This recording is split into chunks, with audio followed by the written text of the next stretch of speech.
हाय बच्चों, आज हम लोग स्टार्ट करने वाले हैं फोटो इलेक्ट्रिक इफेक्ट, जो कि सीबीएसई और आईसी के बच्चों के लिए इम्पोर्टेंट है और जो बच्चे कॉम्पिटिटिव एग्जाम में अपेयर कर रहे हैं ऑफ कोर्स उनके लिए भी इम्पोर्टेंट है।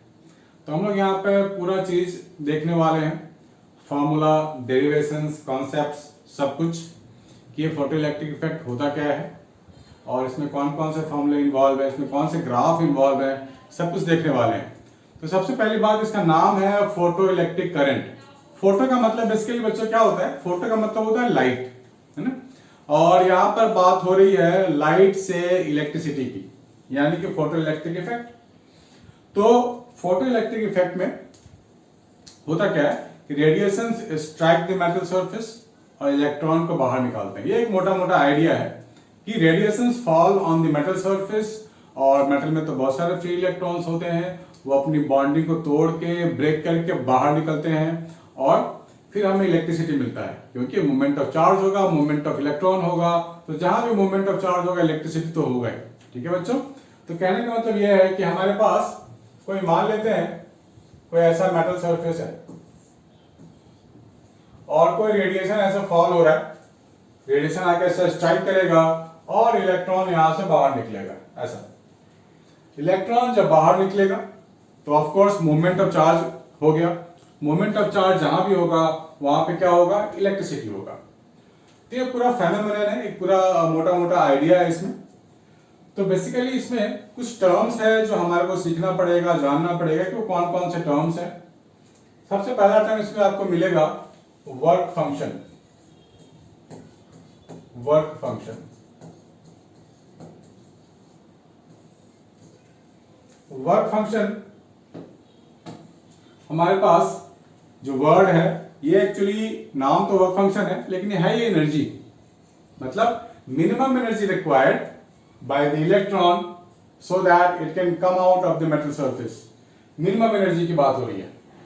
ठीक है बच्चों, तो इलेक्ट्रॉन के द्वारा कम से कम एनर्जी गेन होता है ताकि वो मेटल के बॉन्डिंग को तोड़ के बाहर आ जाए। This is called work function. इसका सिंबल किसी बुक में ऐसा मिलेगा, किसी बुक में W0 मिलेगा, और ये होता क्या है? ये होता है Planck's constant H into frequency not. ठीक है, फ्रीक्वेंसी नॉट को हम लोग बोलते हैं threshold frequency. Threshold frequency, threshold frequency का मतलब minimum frequency required so that electron can break its bonding in the metal and come out of the surface, right? कम से कम फ्रीक्वेंसी होती है, that is called threshold। तो कम से कम frequency है threshold, और ये प्लैंक्स कांस्टेंट है H, इसकी वैल्यू फिक्स होती है। This is the work function only. ठीक है, समझ गए। दूसरा टर्म थ्रेशोल्ड फ्रीक्वेंसी, समझ गए। अब हमारे पास एक एक्सपेरिमेंटल सेटअप होता है जिसके बेसिस पे पूरा ये चैप्टर है, उस पर हम लोग काम करने वाले हैं और भी देखते हैं इसमें कौन कौन सी चीजें इन्वॉल्व हो रही है। बहुत सारे टर्म्स इन्वॉल्व होंगे, वैसे स्टॉपिंग पोटेंशियल भी इन्वॉल्व होने वाला है अभी, तो वो सब मैं आपको समझाऊंगा सारा अलग अलग डायग्राम के साथ। तो अगर मैं डायग्राम देखा जाए तो मेन डायग्राम होगा इसका, this is the main diagram. इसी डायग्राम के ऊपर बाकी सारे डायग्राम बेस्ड है, तो इसको आप ध्यान से देख लो। अब मैं जो भी डायग्राम ड्रॉ करूंगा वो इसी एक्सपेरिमेंटल सेटअप के बेसिस पे होगा। हमारे पास एक मेटल प्लेट यहाँ है, C के नाम से है, कैथोड बोलते हैं। मेटल प्लेट A के नाम से है, एनोड बोलते हैं। और इस A के साथ लगा हुआ माइक्रो एमीटर, मतलब कोई भी करंट इसमें होगा तो ये मेजर कर लेगा। और यहाँ स्लाइडर्स लगे हुए हैं, मतलब हम लोग वोल्टेज रेजिस्टेंस को चेंज कर सकते हैं, वोल्टेज को भी चेंज कर सकते हैं। तो अलग अलग वोल्टेज पे हम लोग लाइट को फॉल होने देते हैं और देखते हैं कि हमारे पास क्या क्या चीजें ऑब्जर्व हो रही है ना। यहाँ पे देखो एक रास्ता बना है लाइट को स्ट्राइक करने के लिए। Radiations are made to fall on plate C through window. Potential divider unit is used to vary the potential difference between C and A। अलग अलग वोल्टेज पे यहाँ पे हम लोग काम करने वाले हैं। लाइट स्ट्राइक करेगा, इलेक्ट्रॉन यहां से निकलेगा और बाहर जाएगा। तो पोटेंशियल यहाँ वेरिएशंस हम लोग देखेंगे यहाँ पे। तो हमें देखना क्या है कि अगर हम लोग मान लो मैं चाहता हूं कि इलेक्ट्रॉन यहां रीच ना करे प्लेट ए पे, तो हम लोग प्लेट ए को बनाएंगे नेगेटिव वोल्टेज वाला सोर्स, नेगेटिव वोल्टेज बना देंगे। नेगेटिव वोल्टेज यहाँ ए पे बनाएंगे तो इलेक्ट्रॉन कैन नॉट स्ट्राइक, और ये मेजरमेंट में जीरो करंट आएगा, करंट वहां आएगा ही नहीं। और जब करंट यहाँ, जब इलेक्ट्रॉन स्ट्राइक करेगा ए को, वायर के थ्रू जाएगा, तो करंट यहाँ मेजरमेंट में आ जाएगा हमारे पास। ठीक है बच्चों, ये इसका एक्सपेरिमेंटल सेटअप है। तो देखते हैं कि हमने लाइट की इंटेंसिटी को बढ़ाया तो हमें करंट कितना मिला, हमने स्टॉपिंग वोल्टेज को कम किया, ज्यादा किया, उससे मुझे क्या मिला। अलग अलग फ्रीक्वेंसी की लाइट हम लोग डालेंगे तो उससे क्या होगा, है ना। यहाँ मेटल से इलेक्ट्रॉन निकलेगा, नहीं निकलेगा, निकलेगा तो कैसा होगा। तो बाकी सारी चीजें इस डायग्राम पे बेस्ड हैं। सो आगे बढ़ते हैं तो हम लोग देखेंगे this one, intensity of light versus photo electric. तो बच्चों जब इंटेंसिटी ऑफ लाइट को बढ़ा दिया गया तो हमने क्या देखा, हमने देखा कि फोटो करंट बढ़ गया, मतलब ज्यादा से ज्यादा इलेक्ट्रॉन निकल रहे होंगे तभी तो बढ़ गया। तो इंटेंसिटी ऑफ लाइट में अगर हम लोग बात करें, इंटेंसिटी ऑफ लाइट ये होता है energy falling per unit area per unit time, ये होता है हमारे पास। यहां पे ध्यान देने वाली बात ये है कि जो एरिया होता है ना, परपेंडिकुलर टू द रेडिएशन होता है, इस चीज का आपको ध्यान रखना है। Energy falling per unit area per unit time, एक देखो अभी यहाँ जो एनर्जी फॉलिंग की बात हो रही है, रेडिएशन फॉलिंग की बात हो रही है, तो जो एनर्जी फॉल होता है वो एक पैकेट्स के फॉर्म में होता है। मान लो मेरे पास ये कोई एरिया है और लाइट रे ऐसे स्ट्राइक कर रही है, ये जो रेडिएशन स्ट्राइक कर रही है ना, ये एक पैकेट के फॉर्म में होगा, packet 1, packet 2, packet 3, packet 4 and so on, ये ऐसे स्ट्राइक करती है। जैसे आपने देखा होगा पानी की बूंदें टपकती है, बीच में गैप होता है, एक बूंद टपका थोड़ा सा गैप, फिर दूसरा बूंद टपकेगा थोड़ा सा गैप, लाइक दिस, लाइक, तो वो फॉल होता रहता है पानी की बूंदें। तो बिल्कुल उसी तरीके का है। तो यहाँ पर n पैकेट्स के लिए हम लोग काम कर सकते हैं। तो देख लो यहाँ पर intensity of light directly proportional to n packet. तो जब वो स्ट्राइक करता जाएगा फिर वो इलेक्ट्रॉन को निकालता जाएगा एक एक करके, एक पैकेट एक इलेक्ट्रॉन को निकाला, दूसरा है दूसरे को निकाला, तीसरा है तीसरे को निकाला, तो n नंबर ऑफ इलेक्ट्रॉन भी निकलता रहेगा। यानी कि इंटेंसिटी ऑफ लाइट अगर हम लोगों ने बढ़ा दिया, मीन्स हम लोगों ने नंबर ऑफ पैकेट्स को बढ़ा दिया, यानी कि नंबर ऑफ इलेक्ट्रॉन यहाँ से ज्यादा बाहर निकलेगा, यानी कि इलेक्ट्रिसिटी ज्यादा मिलने वाला है। इसलिए इलेक्ट्रिसिटी और इंटेंसिटी आप देखो डायरेक्टली रिलेटेड है। ठीक है बच्चों, ये डायरेक्टली रिलेटेड है। ग्राफ भी इंपॉर्टेंट है, एग्जाम में आ सकता है कि आप ग्राफ ड्रॉ करो, photo electricity versus intensity of light, या 4 ऑप्शन दे देंगे आपको, तो कुछ भी आ सकता है। तो हमारा को ग्राफ को लेकर के कोई भी कंफ्यूजन नहीं होनी चाहिए, क्लैरिटी होनी चाहिए। ठीक है, यहां बोला गया frequency of radiation is kept constant. Frequency constant means energy तो सेम है बट ई फैक्टर सेम है, लेकिन इंटेंसिटी बढ़ गई तो इलेक्ट्रिसिटी बढ़ गई। ठीक है बच्चों, आगे जो ग्राफ है हमारे पास वो है, आपको एक नया वर्ड मिलेगा स्टॉपिंग पोटेंशियल, ये वाला। अब जो सबसे पहला डायग्राम था सी वाला और ए वाला प्लेट, हमें इलेक्ट्रॉन को ए वाले प्लेट तक नहीं पहुंचने देना है, तो ए वाले प्लेट को मुझे नेगेटिव पोटेंशियल बनाना पड़ेगा विद रिस्पेक्ट टू सी। अब इलेक्ट्रॉन तो खुद नेगेटिव है, वो कैसे नेगेटिव प्लेट को स्ट्राइक करेगा, that's not possible. So minimum voltage, तो स्टॉपिंग पोटेंशियल में क्या लिखूंगा, minimum voltage, minimum negative potential of the plate so that electron cannot strike। उससे घबराओ नहीं, मैं नोट्स दे दूंगा डिस्क्रिप्शन बॉक्स में, आपको जा करके ग्राफ्स नोट्स सब कुछ लिंक वहां में डाल दूंगा, आप वहां से नोट डाउन कर सकते हो या फोटोकॉपी निकाल सकते हो, आपकी मर्जी है। तो स्टॉपिंग पोटेंशियल आप समझ गए होंगे, मिनिमम वोल्टेज हमें देना होता है, मिनिमम नेगेटिव वोल्टेज देना होता है ताकि इलेक्ट्रॉन उस प्लेट तक ना पहुंचे और करंट हो जाए 0। तो हमने इंटेंसिटी बढ़ाया I1 I2, लेकिन स्टॉपिंग पोटेंशियल सेम रहा, यानी कि इंटेंसिटी ऑफ लाइट और स्टॉपिंग पोटेंशियल में कोई रिलेशन नहीं है। इस पे भी क्वेश्चन बन सकता है बच्चों कि what is the relation between intensity of light and stopping potential, stopping voltage. तो आप बोलेगा there is no such relation between the two. ठीक है बच्चों, अगर हम लोगों ने इंटेंसिटी और भी बढ़ा दी होती, I3 कर दिया होता, फिर भी फर्क नहीं पड़ता, स्टॉपिंग पोटेंशियल सेम रहता। ठीक है, लेकिन करंट की वैल्यू देखो बढ़ती जा रही है ना। I1 के लिए ये वाला करंट था, I2 के लिए, I3 के लिए करंट की वैल्यू बढ़ती जा रही है इंटेंसिटी बढ़ने से, जो हमने पीछे वाले ग्राफ में भी देखा था। दूसरा है, अगर हम लोग फ्रीक्वेंसी बढ़ाएंगे तो क्या होगा, फ्रीक्वेंसी 1, फ्रीक्वेंसी 2।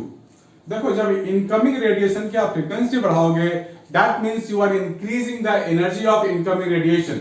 मींस अब जो रेडिएशन आ रहा है वो ज्यादा एनर्जी से मेटल सरफेस को स्ट्राइक करेगा और इलेक्ट्रॉन को ज्यादा एनर्जी से स्ट्राइक करेगा। तो इलेक्ट्रॉन भी वहां पे जो निकलेगा वो ज्यादा काइनेटिक एनर्जी लेके निकलेगा, उसे रोकना थोड़ा मुश्किल होगा। यानी कि प्लेट ए को मेरे को मोर नेगेटिव वोल्टेज देना पड़ेगा। जो बहुत ज्यादा एनर्जी से आ रहा है इलेक्ट्रॉन, उसको रोकने के लिए potential should be more negative. इसलिए देख लो V1 यहां था, अब V2 यहां शिफ्ट हो गया। अगर आप और फ्रीक्वेंसी बढ़ाओगे तो और भी शिफ्ट हो सकता है, दिस वन -V0, 3 भी यहां पे आपको लिखना पड़ सकता है। ठीक है, नेगेटिव पोटेंशियल बढ़ती जा रही है। तो हम लोग क्या बोल सकते हैं, when frequency of incident radiation increases, the stopping potential becomes more and more negative, more and more negative। ठीक है बच्चों, ये ग्राफ इंपॉर्टेंट है। दूसरा,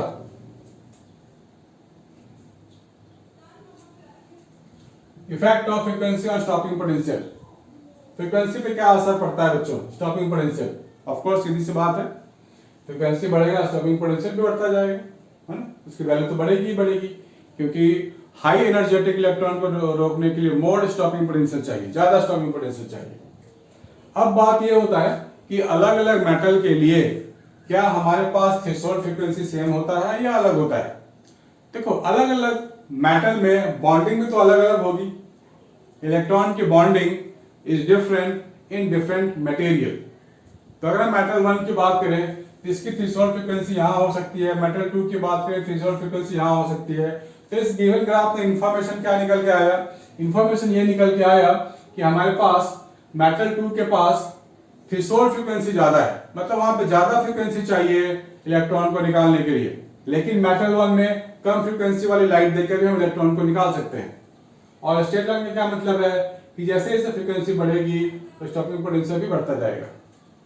तो हमारे पास आइंस्टीन ने इक्वेशन भी दिया था। आइंस्टीन ने इक्वेशन क्या दिया था, h new incoming light, incoming light की एनर्जी है h न्यू, ये आएगा। उसके बाद क्या होगा, ये जो एनर्जी है जो फोटोन, ये जो रेडिएशन ने दिया है वो कहाँ स्पेंड होगा, ये एनर्जी ये स्पेंड होगा इलेक्ट्रॉन और मेटल के बीच की बॉन्डिंग को ब्रेक करने के लिए। दैट मींस वर्क फंक्शन में चला जाएगा कुछ एनर्जी, वहां से एनर्जी जो बचेगा फिर कहां जाएगा, फिर जाएगा kinetic energy maximum of the electron. ठीक है बच्चों, सीधी सी बात है, जब हम लोग बीमार होते हैं भाई इतना तो खाना खाएं कि बेड से उठ पाए, that is our work function, कि चलो भैया बेड से तो उठ गए।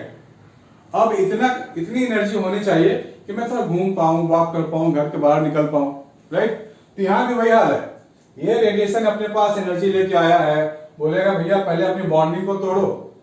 ठीक है, तो h0 चला गया, बॉन्डिंग तोड़ने में वेस्ट हो गया, प्लस अब एनर्जी अगर बच गई तो वो काइनेटिक एनर्जी मिलेगा इलेक्ट्रॉन को और इलेक्ट्रॉन में मूवमेंट आएगी। ठीक है बच्चों, ये इक्वेशन बड़ा ही इंपॉर्टेंट है। और ये फ्रीक्वेंसी है, ये क्या फ्रीक्वेंसी है, इसका फॉर्मूला मैं लिख सकता हूं c बाय लैम्डा, इसका फॉर्मूला भी मैं लिख सकता हूं c by lambda naught. Threshold frequency के लिए थ्रेशोल्ड वेवलेंथ भी है, और अलग अलग वोल्टेज पे हम लोग काम कर रहे हैं, तो potential V into charge Q ये होता है काइनेटिक एनर्जी हाफ mg², ये वाला चीज। ठीक है, तो काइनेटिक एनर्जी यानी कि हाफ mg² की जगह मैं यहाँ VQ भी लिख सकता हूँ। So equation can be changed. तो आप लोग घबराना नहीं कि सर ने क्या बता दिया, नया नया चीज कहां से आ गया। भैया ये हम लोगों ने पढ़ा हुआ है इलेक्ट्रोस्टैटिक्स में भी, potential difference into charge is equal to half mg²। जहां पर पोटेंशियल का डिफरेंस हो, charge particle move from high voltage side to low voltage side, right, यानी कि काइनेटिक एनर्जी वो गेन करता है।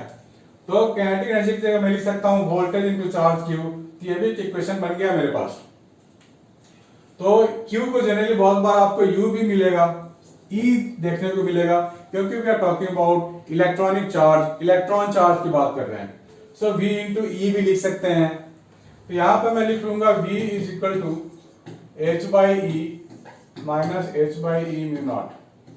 ये एक्चुअली मैं इस ग्राफ के लिए बात कर रहा हूं। ये ग्राफ आया कहां से, उसका इक्वेशन यही है। दिस रिप्रेजेंट्स y एक्सिस और फ्रीक्वेंसी रिप्रेजेंट्स x एक्सिस। ये पूरा का पूरा c हो जाएगा। तो यहां पे जो स्लोप है m है, m क्या बोलते हैं, स्लोप ही तो बोलते हैं ना, y equal to mx plus c में स्लोप होता है h बाई e। ये स्लोप हो गया h by e, h constant और e दोनों ही कांस्टेंट है, यानी स्लोप तो कांस्टेंट होगा। इसीलिए ये दोनों लाइन पैरेलल होंगे। ये लाइन कैसे है, पैरेलल लाइन है, क्योंकि स्लोप कांस्टेंट आ रहा है हम लोगों का।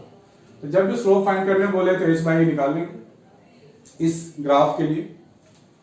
और y इंटरसेप्ट यहाँ पे c क्या होगा, y intercept that means h mu naught by e। ये हो गया y इंटरसेप्ट,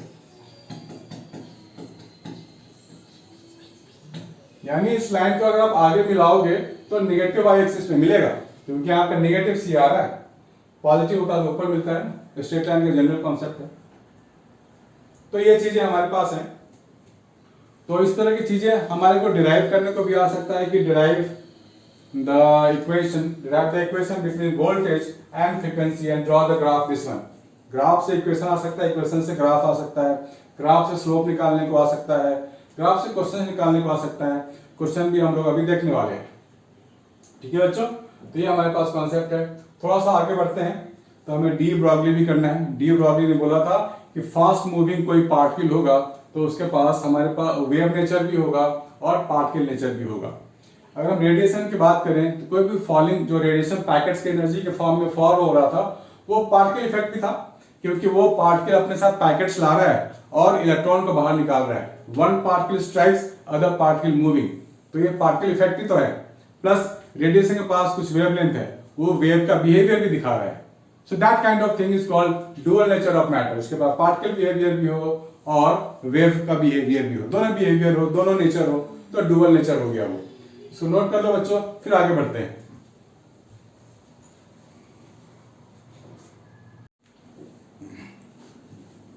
आगे हमको करना है बच्चों डी ब्रॉगली डुअल हाइपोथेसिस। मतलब इन्होंने बताया था कि fast moving particle like electron has both wave character as well as particle character. तो इन्होंने क्या किया, प्रूफ करने के लिए दो इक्वेशंस का हेल्प लिया। हालांकि उनका ये इक्वेशन इनका नहीं था, एक तो प्लैंक्स का इक्वेशन लिया और एक आइंस्टीन का इक्वेशन लिया और बता दिया कि देखो भैया दोनों वेव नेचर प्रूफ हो रहा है। ठीक है, तो डी ब्रॉगली ने बोला कि भैया प्लैंक्स क्वांटम थ्योरी का फॉर्मूला क्या है, ये है ना, E is equal to h nu. ये प्लैंक्स का फॉर्मूला था रेडिएशन के लिए। और दूसरा फॉर्मूला था आइंस्टीन्स वाला, that is E is equal to mc square, energy mass relation. इन दोनों फॉर्मूले को मिलाया जाए, दोनों ही तो एनर्जी है ना, so we can write mc square is equal to h nu. तो mc स्क्वायर में क्या लिखूंगा, hc बाय लैम्डा लिखूंगा।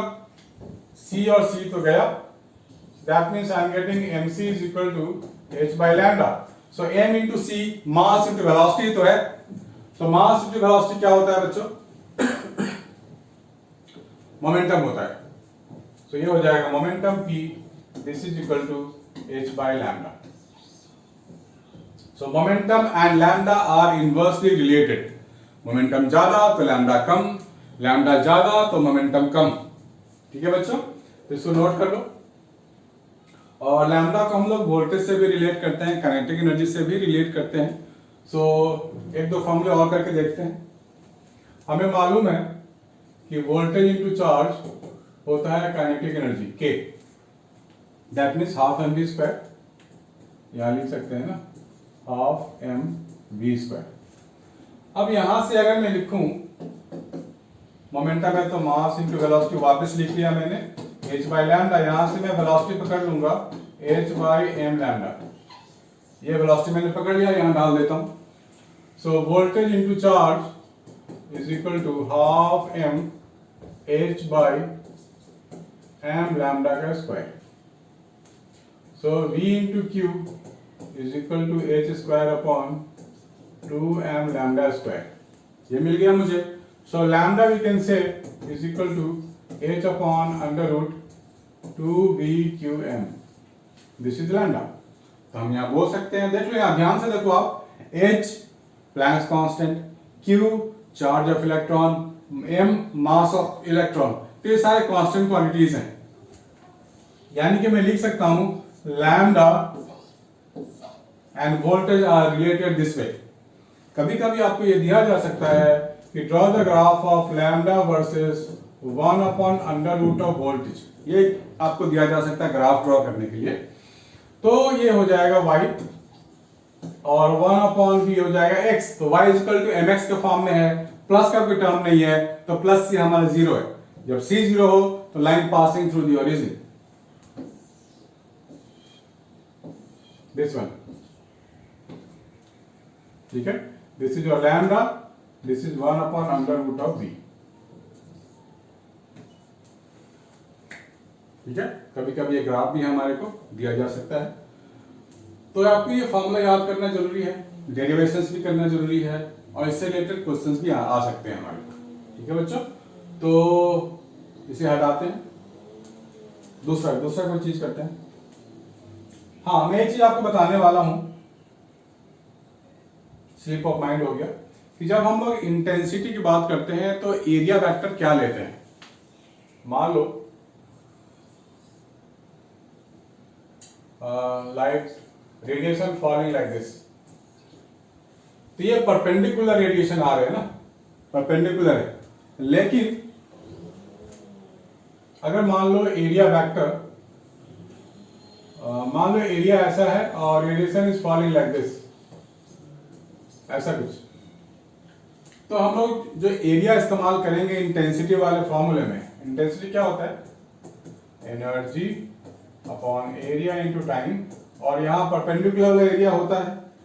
तो हम लोग इसका ध्यान रखना पड़ेगा बच्चों आपको, वरना एग्जाम में गलत होने के चांसेस हैं। बहुत सारे बच्चे इस एरिया को समझते नहीं है।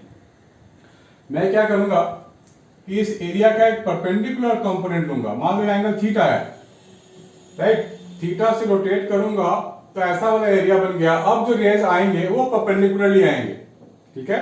तो मान लो ये एरिया ए है, तो इस एरिया ए को मैं थीटा से रोटेट करूंगा तो ये बन जाएगा a cos थीटा। मुझे परपेंडिकुलर वाला एरिया ही चाहिए जो रेज के परपेंडिकुलर हो, दैट्स इट। यानी कि अगर मैं इस केस में लिखूंगा तो क्या लिखूंगा, I is equal to energy upon a cos theta into a time t, ये लिखेंगे हम लोग, ठीक है बच्चों, परपेंडिकुलर वाला। इस चीज का आपको खास ध्यान रखना है। इसमें ऑलरेडी परपेंडिकुलर है तो जो भी a होगा वो स्ट्रेट अवे लिख लेंगे। और ये जो इंटेंसिटी होती है किसी एक रेडिएशन के कारण होता है, एक पैकेट के कारण होता है, आप कह सकते हैं। हमारे पास n नंबर ऑफ पैकेट्स हो सकते हैं, सो बी केयरफुल अबाउट इट, ठीक है बच्चों। ये सब चीजें हैं जो इंपॉर्टेंट है, आपको जाननी चाहिए। बाकी हम लोगों ने बहुत सारे ग्राफ कर लिया है डिस्कस, डिस्क्रिप्शन बॉक्स में आपको मिल जाएंगे। अब है क्वेश्चंस की बारी, कुछ क्वेश्चंस भी करके देखते हैं, ठीक है बच्चों। Please make a note, questions की बारी है।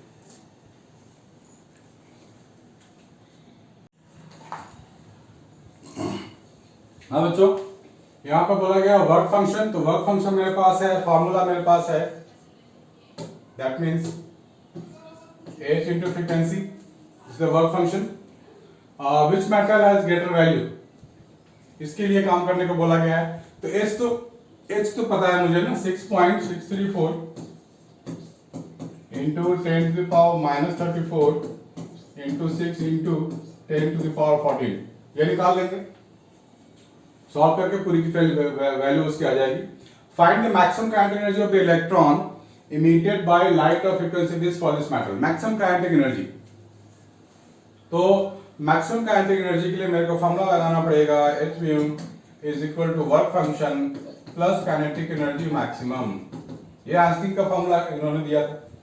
सो एच म्यू, ये क्या होता है, ये तो वर्क फंक्शन होता है एच म्यू नॉट, तो minus H mu naught is equal to kinetic energy maximum. यहां से एच कॉमन ले सकते हैं, frequency minus frequency naught, this is kinetic energy maximum. ये तो है हमारे पास, और हमारे पास ग्रेटर फ्रीक्वेंसी गिवन है 8 इंटू 10 टू द पावर 14। यहाँ वैल्यू डाल देते हैं सबकी, 6.634 into 10 to the power minus 34, 8 into 10 to the power 14 minus 6 into 10 to the power 14, this is kinetic energy max. ठीक है बच्चों, बस हो गया, कुछ भी नहीं है इसमें, बिल्कुल हलवा है, चबा डालो खा डालो, कुछ नहीं करना है इसमें। ठीक है, इजिएस्ट वन। क्वेश्चन नंबर 2 में देखते हैं क्या है। ये पहले से मैं कर रहा था अभी सॉल्व। तो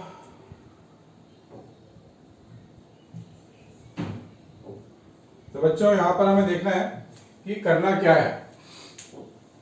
work function of caesium is 2.14 electron volt है ये work function of caesium. Find the threshold frequency. तो वर्क फंक्शन होता है एच म्यू नॉट, ये है 2.14 इलेक्ट्रॉन वोल्ट और एच है और फ्रीक्वेंसी नॉट है। यहां थोड़ा यूनिट पे ध्यान देना पड़ेगा। इलेक्ट्रॉन वोल्ट जो यूनिट है हमारा, इसको जूल में कन्वर्ट करना पड़ेगा, because electron volt not the SI unit. H का जो यूनिट होता है वो भी जूल में होता है, लेकिन ये जूल में नहीं है। इसे जूल में कन्वर्ट करने के लिए चार्ज ऑफ इलेक्ट्रॉन से मल्टीप्लाई करना पड़ेगा। That means 2.14 into 1.6 into 10 to power minus 19, 6.634 into 10 to power minus 34 into frequency naught. इसको सॉल्व करेंगे और फ्रीक्वेंसी नॉट निकाल लेंगे। That's it. सेकेंड है, find the wavelength of incident light if the photo current is brought to zero by stopping potential इतना।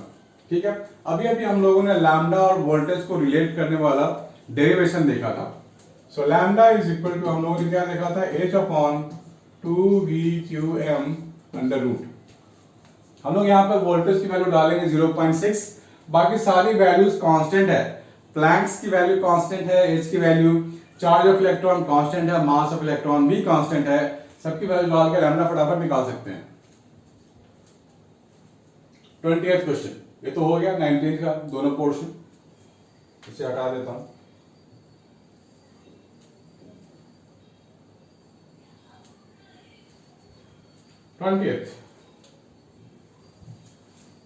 Monochromatic light of frequency, this is produced by a laser. The power emitted is this. What is the energy of photon in light beam? बेटे जब frequency given हो तो energy find करने के लिए सोचना ही नहीं है, आपको सीधा लिखना है energy is equal to h into frequency. So energy आ जाएगा मेरे पास 6.634 10 to the power minus 34 into 6 into 10 to the power 14 हो गया energy. This is the energy. How many photons per second on average are emitted by the source. तो power क्या लिखेंगे हम लोग, पावर लिखेंगे एनर्जी अपॉन टाइम। तो simple energy upon time लिखते हैं तो वो एक फोटोन की बात हो रही है, बल्कि यहां तो सीरीज और बहुत सारे पैकेट्स होते हैं ना एनर्जी के, तो हम n नंबर ऑफ पैकेट मान सकते हैं।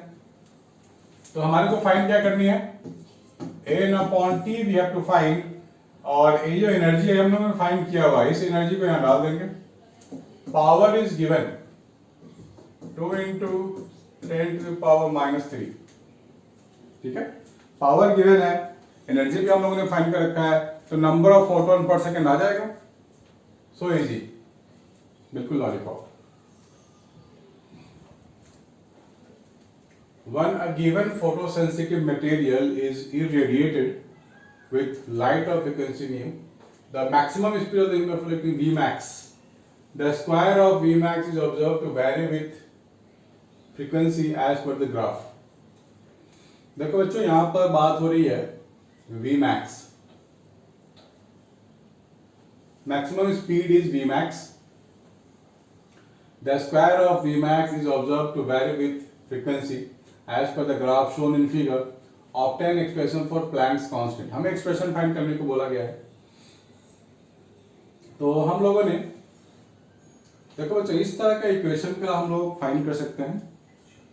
इक्वेशन हमारे पास इक्वेशन था H mu not plus kinetic energy maximum के ई मैक्स, दिस वन, ये था हमारे पास।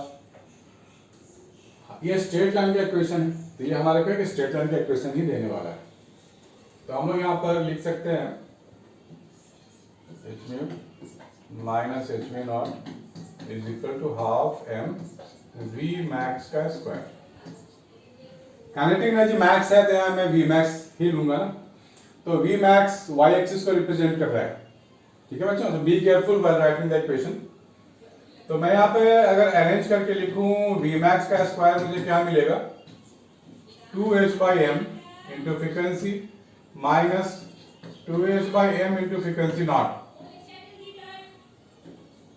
ये मिला मुझे। तो थोड़ा अच्छे से लिख लेता हूं,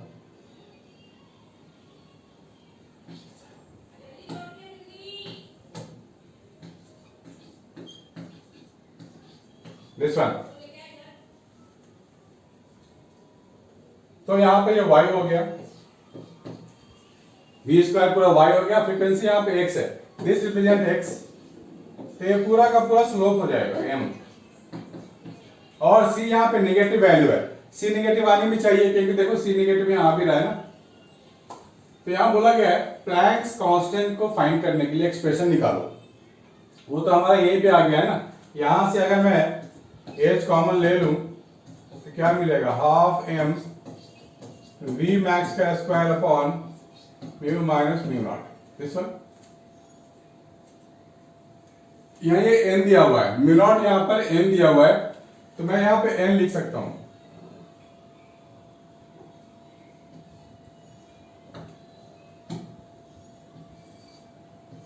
n लिख सकता हूं,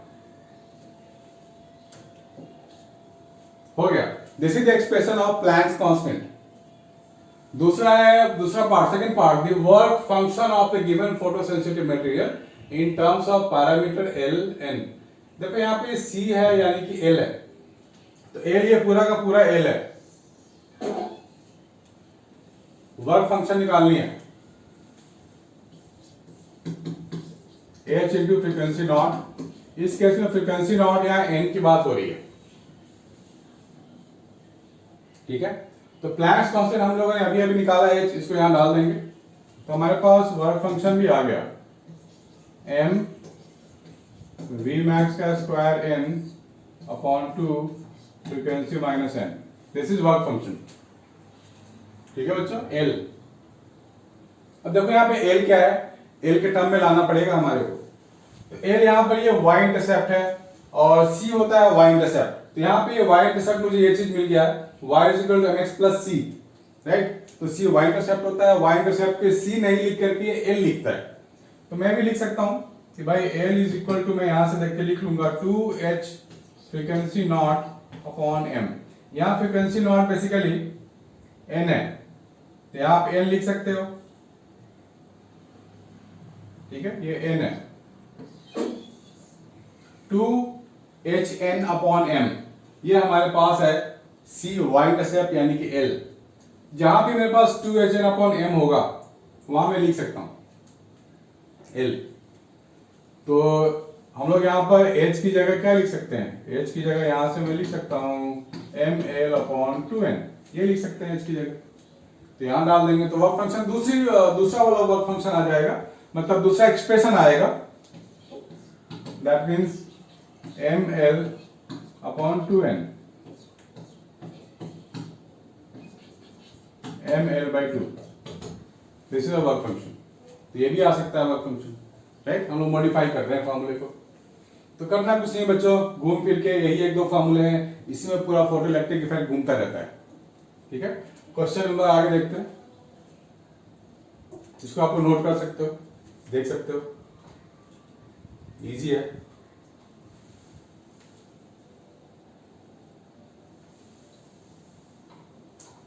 आगे देखते हैं। The threshold frequency of a metal is F naught. The threshold frequency of a metal is F naught. When the light of frequency 2 F naught is incident the metal plate, the maximum velocity of electron is V1. Maximum velocity of electron is V1. When the frequency of incident radiation is increased to 5 F naught, बढ़ गया, the maximum velocity of the ratio of V1 and V2. ठीक है बच्चों, तो हमारे पास expression तो है h mu not plus kinetic energy, ये होता है। तो threshold frequency f not given है, तो मैं लिखूंगा h into f naught. When the light of frequency 2f naught is incident, the metal plate, velocity v1 है, तो हम लिख सकते हैं h into 2f naught plus half m v1 का स्क्वायर। ठीक है, ये इक्वेशन लिख सकते हैं। इसको थोड़ा सिंप्लीफाई कर लें तो क्या मिलेगा मुझे, hf naught half M v1 का स्क्वायर। इसको मान लो equation 1। When the frequency of incident radiation is 5f naught, ये होता है incident radiation 5f naught, h into 5f naught, ये होता है वर्क फंक्शन, ये तो फिक्स रहेगा, hf naught is fixed plus half M v2 का स्क्वायर, ये हो जाएगा 4hf naught is equal to half M v2 का स्क्वायर। हमें फाइंड करनी रेशियो v1 बाई v2, तो डिवाइड कर देते हैं। तो 1/4 इज इक्वल टू मिलेगा v1 square upon v2 square, और we can say v1 by v2 क्या हो जाएगा 1/2, है ना बच्चों, इजी है, v बहुत ज्यादा। तो बस एक क्वेश्चन को ध्यान में रखना है, यह इंसिडेंट रेडिएशन वाला एनर्जी है और ये है वर्क फंक्शन है, ये काइनेटिक एनर्जी है। ठीक है, आपको बाकी तो सब कुछ गिवन है, हमने फटाफट सॉल्व कर लिया। आगे देखते हैं बच्चों, इसको आप नोट कर सकते हो।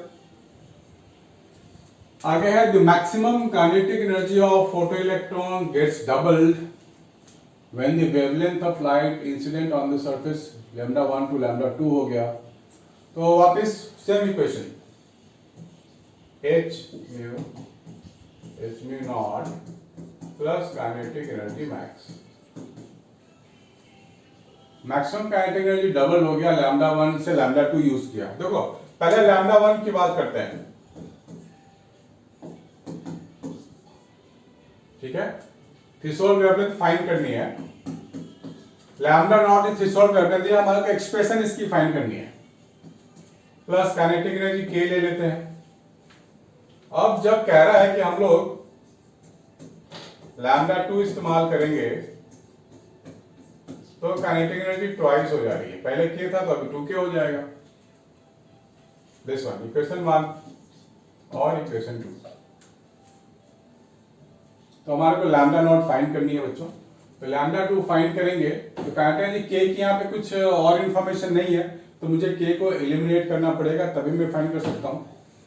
तो एक काम हो सकता है कि यहाँ मैं अगर 2 से मल्टीप्लाई कर दूं और लिख दूं इक्वेशन 2 माइनस ऑफ इक्वेशन 1, ये मैं लिख दूं, तो मुझे क्या मिलेगा, मुझे मिल जाएगा hc by λ2 minus 2hc by λ1 is equal to minus hc by λ0, ये मिल गया मुझे एक्सप्रेशन। तो hc तो गया, मुझे मिल जाएगा λ1 माइनस 2 λ2 अपॉन λ2 माइनस 1 अपॉन λ0, है ना, इजी है। तो λ0 मुझे क्या मिल जाएगा, λ1 λ2 अपॉन 2 λ2 माइनस ऑफ λ1। ठीक है, ये मिल गया मुझे।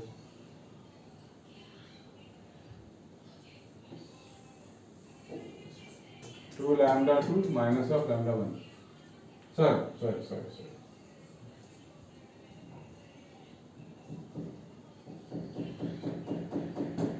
ये हो जाएगा λ1 λ2, दैट्स इट। ठीक है बच्चों, इसको प्लीज नोट कर लो, फिर आगे करते हैं।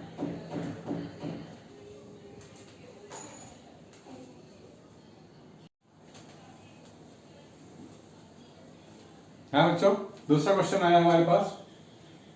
If the kinetic energy of free electrons doubles, its de Broglie wavelength changes.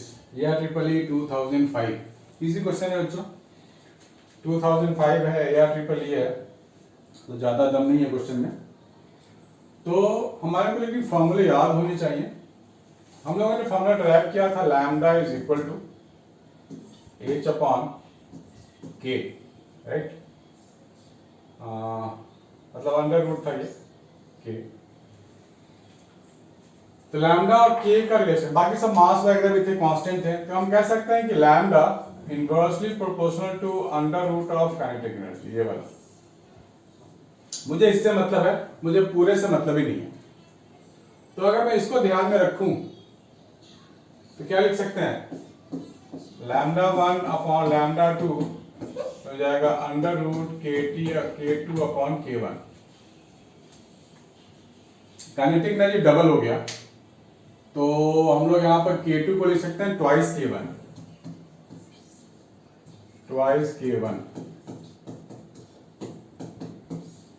ये √2 आ गया, ठीक है।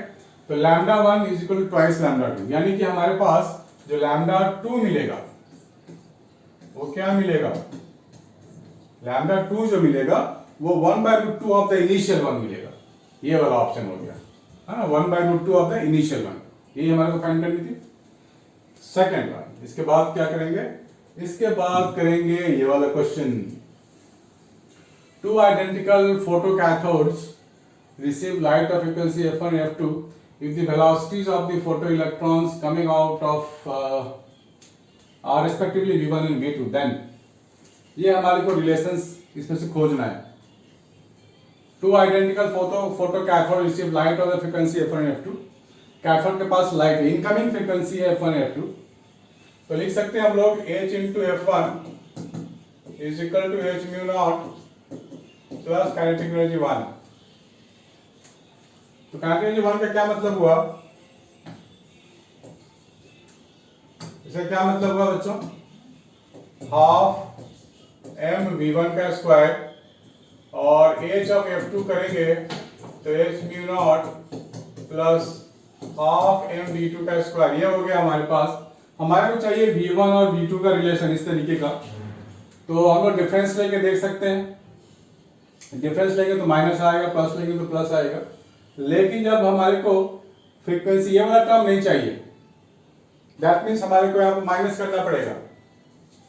इक्वेशन 1 माइनस इक्वेशन 2, ऑप्शन में v1 पॉजिटिव है v2 नेगेटिव है, तो क्या करें, इक्वेशन 1 माइनस ऑफ इक्वेशन 2 कर देते हैं, तो हमारे को मिलेगा f1 minus of f2 is equal to half m v1 का स्क्वायर माइनस ऑफ v2 का स्क्वायर, ये मिलने वाला है। तो v1 square minus v2 square हमारे को ये मिल गया 2h by m f1 minus of f2 v1 square minus of v2 square, ठीक है। This is the answer. First option हम मैच कर रहे हैं, so first option A is the answer, ठीक है बच्चों। तो आगे मैं और भी क्वेश्चन लाने वाला हूं, प्लीज वेट, डोंट गो, तब तक आप लोग इसको नोट करो।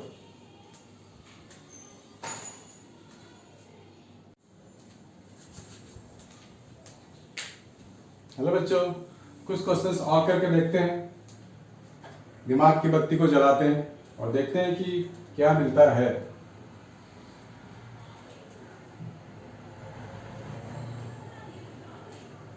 ये क्वेश्चन है बच्चों, ये नीट में एक्चुअली आ चुका है। 4 electron volt is the energy of the incident photon and the work function is 2 electron volt, so what is the stopping potential, you have to find the stopping potential here.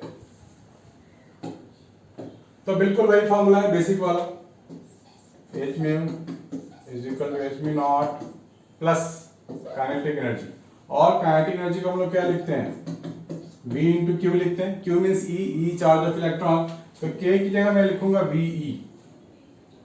Incident, ये energy of incident वाला, that means 4 electron volt. Work function है मेरे पास 2 electron volt plus v into e, v यहाँ पे voltage है, e तो cut जाएगा, so 4 minus 2 is equal to v। So 2 volt हमारा आंसर आएगा बच्चों। देखो कितना लॉलीपॉप है, 2 वोल्ट आंसर, फर्स्ट ऑप्शन आ गया है ना, इजी। ठीक है, दूसरा करके देखते हैं। This is also NEET question है बच्चों, नीट में आ चुका है। An electron of mass m, तो इस तरह के क्वेश्चन हम इसलिए कर रहे हैं क्योंकि अभी 2021 में भी एग्जाम होने वाले हैं, तो इसी पैटर्न का आने वाला है। An electron of mass m when accelerated through a potential difference v and has a de Broglie wavelength lambda. The de Broglie wavelength associated with the proton of mass m accelerated through the same potential difference will be. ठीक है बच्चों, so ध्यान से लिखना है, ध्यान से करना है। Electron of mass m accelerate किया गया है, तो कोई भी चार्ज पार्टिकल का acceleration vq is equal to लिखेंगे half mv square de Broglie wavelength lambda। तो हम लोग यहाँ पोटेंशियल और लैम्डा को भी रिलेट कर सकते हैं, जो हम लोग ने डिराइव किया था, lambda is equal to h upon under root 2VEm, ये है लैम्डा।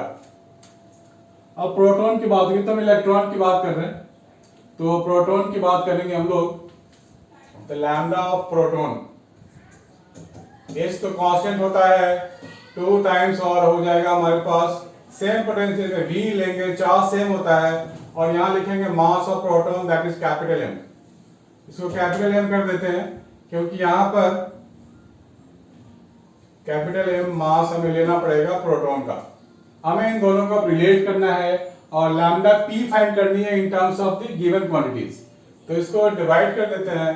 सो lambda upon lambda p, h और h तो चला जाएगा, 2VE भी चला जाएगा, मेरे पास बचेगा under root m upon small m।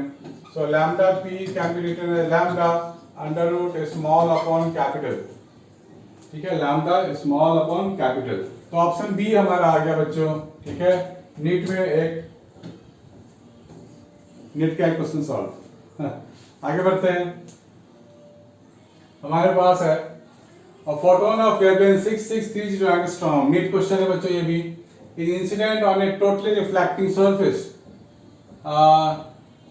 The momentum delivered by the photon is equal to, momentum की बात हो रही है, तो यहां लिखा गया है totally reflecting surface, this one, यानी कि जिस मोमेंटम से आएगा टोटली रिफ्लेक्ट हो जाएगा p, तो चेंज इन मोमेंटम, तो चेंज इन मोमेंटम क्या लिखेंगे, मोमेंटम डिलीवर्ड, वो तो हम लिखेंगे 2p। p ये पॉजिटिव ले लेते हैं, जाने वाला निगेटिव ले लेंगे, तो चेंज क्या होगा, p minus of minus p, so 2p total change in momentum.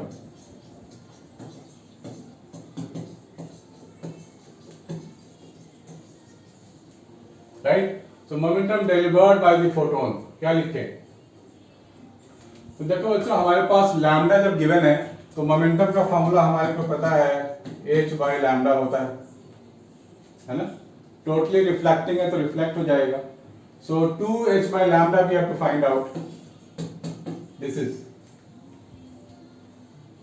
ठीक है बच्चों, तो मुझे मिल जाएगा h भी पता है, लैम्डा भी पता है, put the value and get the answer. बहुत सिर्फ कैलकुलेशन है और इसमें कुछ भी नहीं है बच्चों। नेक्स्ट है, when the light source is kept 20 cm away from the photocell, stopping potential is 0.6 volt. When source is kept 40 cm away, distance twice हो गया, the stopping potential will be। बच्चों स्टॉपिंग पोटेंशियल जो है वो frequency of incident radiation पे depend करता है, वो किसी भी डिस्टेंस पे किसी भी और चीज पे डिपेंड नहीं करता है। सो डिस्टेंस की तो बिल्कुल भी डिपेंड नहीं करता है, सो हम लोग लिखेंगे same, it does not matter at all, कोई सा भी डिस्टेंस हो जाए। बेकार क्वेश्चन है बच्चों वाला ही है, लॉलीपॉप है ये भी। दूसरा, light rays having photons of energy 1 falling on a metal surface having work function 1.2, what is stopping potential to be applied to stop the emitting electrons। फिर से वही बात है हमारे पास, incident is equal to work function plus v into e, यहां सब में भी e लगा हुआ है, e तो चला जाएगा, 0.6 बच जाएगा, 0.6 स्टॉपिंग पोटेंशियल वोल्ट में होगा, 0.6 इलेक्ट्रॉन वोल्ट हम लोग बोल सकते हैं, दैट इज v इंटू ई। तो सी ऑप्शन ये भी बच्चों वाला है, इलेक्ट्रॉन वोल्ट में चाहिए तो हम इलेक्ट्रॉन वोल्ट भी रहने देंगे। नेक्स्ट वन, ये AIEEE 2013 का क्वेश्चन है, अच्छा क्वेश्चन है ये। The anode voltage of photocell is kept fixed. Anode वाला वोल्टेज फिक्स्ड है। The wavelength of the light falling on the cathode, जिस पे लाइट फॉल होता है वहां से इलेक्ट्रॉन निकलता है, this plate is cathode, is gradually changed. The plate current I of the photocell varies as follows. Plate current I of the photocell. देखो बच्चों, लैम्डा और करंट में रिलेशन निकालनी है हमारे को।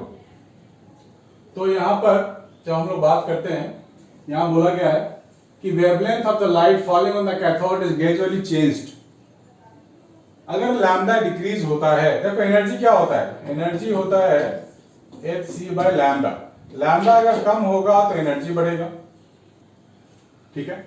यहां पर इंटेंसिटी की बात नहीं हो रही, इंटेंसिटी कांस्टेंट है।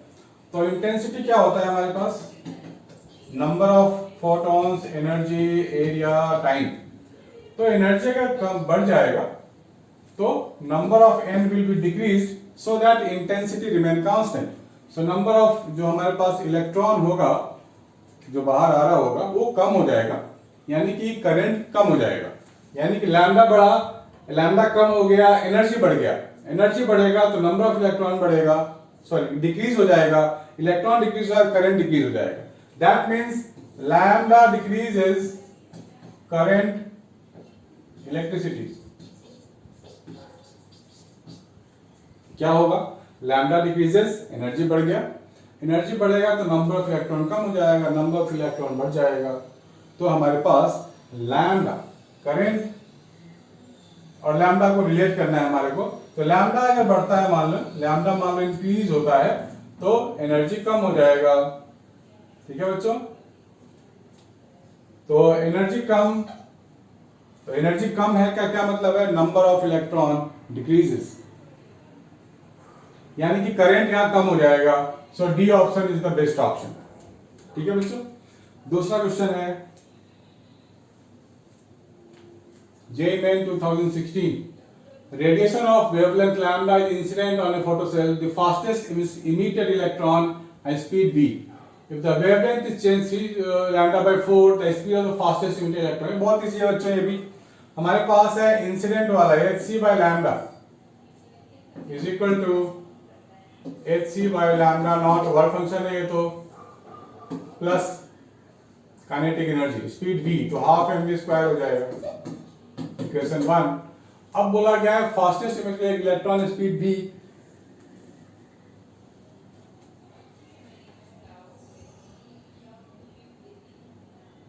लैम्डा है तो लैम्डा के लिए स्पीड v है, लैम्डा के लिए स्पीड v है। अब लैम्डा 3 लैम्डा बाई 4 हो गया, hc/3 लैम्डा बाई 4, ये क्या हो जाएगा, हाफ mv1 का स्क्वायर, इक्वेशन 2। तो हमारे को यहाँ v1 निकालनी है इन टर्म्स ऑफ दिस क्वांटिटीज, ठीक है।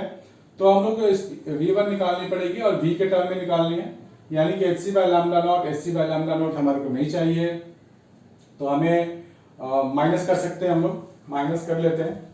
तो ये हो जाएगा, इस 4 को यहां से हटा दो, 4 को यहां से हटा दो, ये लैम्डा है, 4 ऊपर आ जाएगा।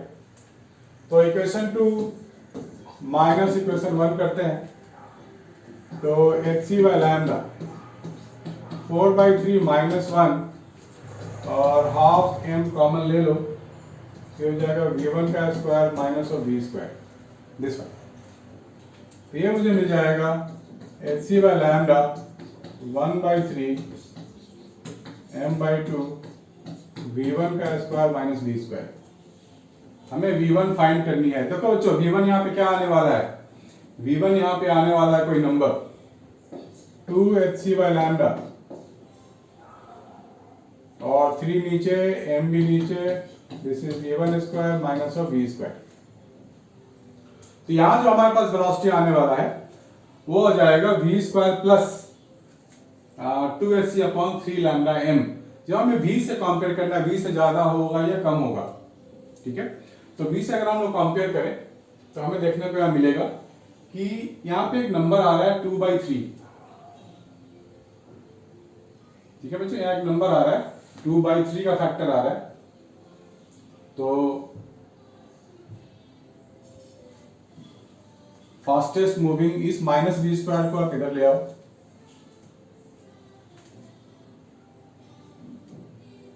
तो हमारे को मिल रहा है v1 square is equal to v square plus 2hc upon 3 lambda m।